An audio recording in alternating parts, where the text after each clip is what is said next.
हवस के जल्लाद बैठे हैं, संभाल कर रखो अपनी फूल सी बेटियों को, क्योंकि देश चलाने वाले बेऔलाद बैठे हैं, बेऔलाद।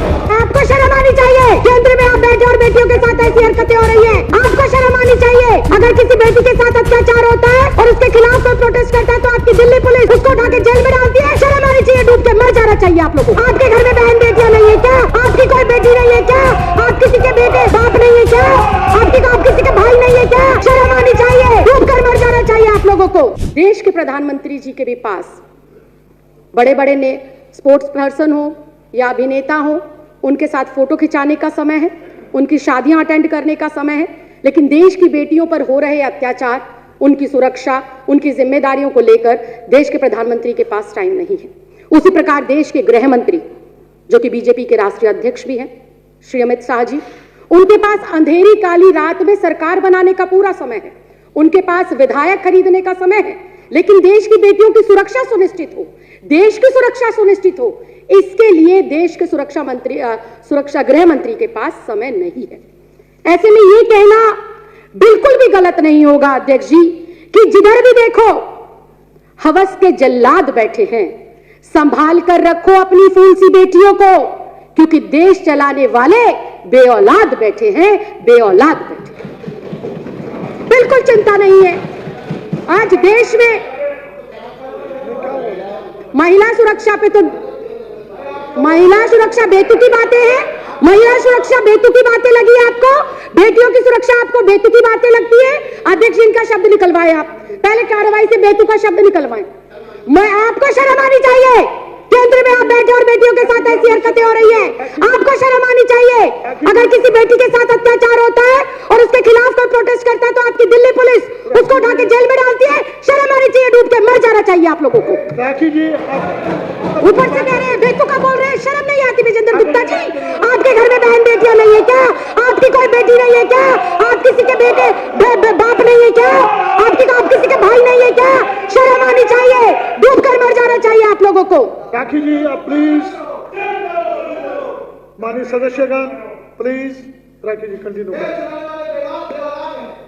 अध्यक्ष जी, मैं दोबारा इस बात को दोहराऊंगी, जिधर भी देखो हवस के जल्लाद बैठे हैं, संभाल कर रखो अपनी फूल सी बेटियों को, क्योंकि देश चलाने वाले बेऔलाद बैठे हैं, बेऔलाद।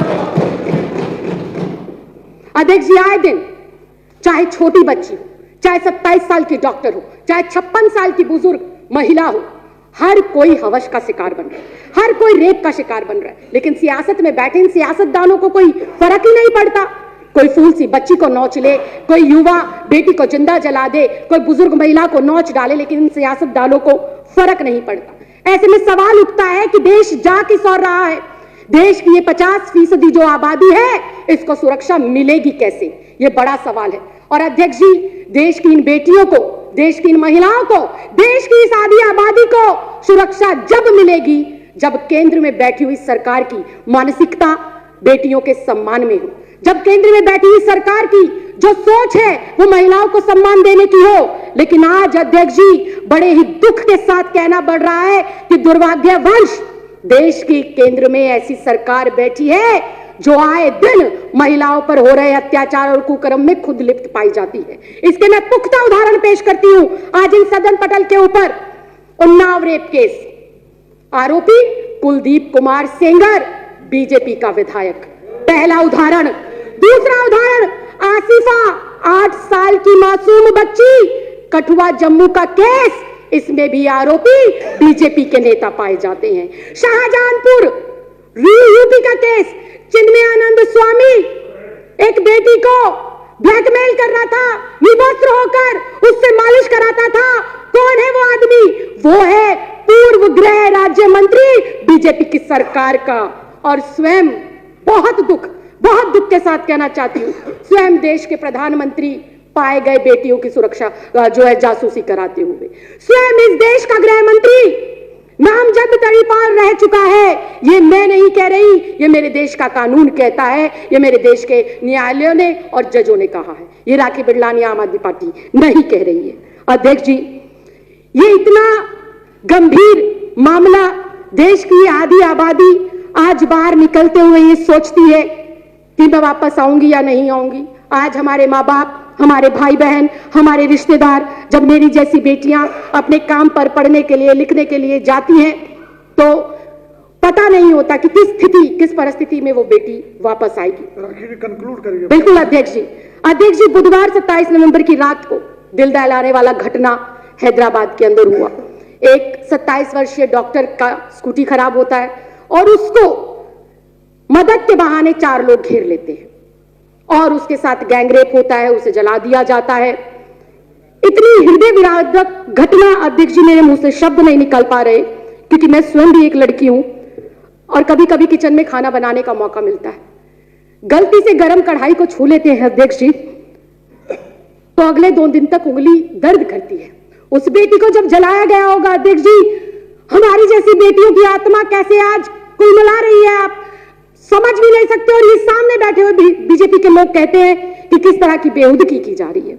अध्यक्ष जी, इसके खिलाफ कोई ना कोई कार्रवाई जरूर होनी चाहिए। और ऐसे में जब दिल्ली के अंदर एक अन्नू नाम की लड़की उसके खिलाफ आवाज बुलंद करती है, अकेली वो अपनी हिम्मत जुटाकर धरना देती है, तो वही केंद्र शासित जो दिल्ली पुलिस है उस बेटी के साथ बर्बरता पूर्व आज जो है काम करती है, उसको मारती है, पीटती है और जेल में डाल देती है। तभी उसका संज्ञान लेते हुए दिल्ली महिला आयोग की अध्यक्ष जाती है और उसकी मदद करती है। अध्यक्ष जी, कहने को बहुत कुछ है, लेकिन मैं एक बेटी होने के साथ साथ, एक महिला होने के साथ साथ एक महिला जनप्रतिनिधि भी हूं और मुझे नहीं पता कि 7वीं विधानसभा में आने का मुझे मौका मिलेगा या नहीं मिलेगा, लेकिन जितना समय और जितना प्यार जनता ने हमारी सरकार को दिया, मैं आज गर्व से सीना चौड़ा कर कर और अपनी गर्दन को खड़ा कर कर ये कह सकती हूं कि मेरी सरकार ने ना सिर्फ महिला सम्मान के लिए काम किया, बल्कि महिलाओं को सुरक्षित करने में भी बहुत महत्वपूर्ण कदम उन्होंने उठाए हैं। अध्यक्ष जी, हमारी सरकार ने महिलाओं की सुरक्षा हेतु 2.5 लाख से अधिक सीसी